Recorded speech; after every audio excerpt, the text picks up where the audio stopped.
Welcome back, everybody. Today I'm going to teach you how to change the color and size of variant product price in WordPress Storefront WooCommerce. This customization allows you to make your product pricing stand out and match your store's branding perfectly, which can help draw customer attention to important price information. First, open a browser and head to WordPress.com. Make sure you're logged into your account if you haven't already. This will give you access to your WordPress dashboard where all the customization options are available. Once you're logged in, look at the left navigation menu and click on Appearance. This will expand to reveal several options related to your site's design from the expanded options that appear.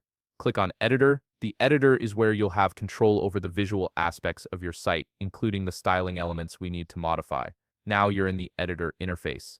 Look at the left side menu and click on Styles. This menu will expand to show you various styling options. From here, look for the three-dot icon located at the top part of your screen and click on it. This will reveal additional options, and from there you'll see an additional CSS menu. Click on it to open the CSS editor screen. This is where the real customization happens, as CSS allows you to control the exact appearance of elements on your site. At this point, I'll be flashing a line of code on screen that you can copy. Feel free to pause the video if needed to copy the code accurately, as getting it right is important for the styling to work properly. Once you've copied the code and pasted it into the CSS editor, you can adjust the parameters for font size, font weight, and color to match your theme. These parameters give you complete control over how your variant product prices appear to customers, allowing you to make them bolder, larger, or in any color that fits your store's design. Once you're satisfied with your adjustments, click on Save on the top right part of your screen to retain the changes. This ensures that all your customization work is applied to your live site and your variant product prices will now display with your new styling.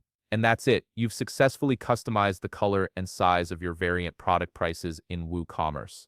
If you found this video helpful, please leave a like, subscribe, and see you in the next video.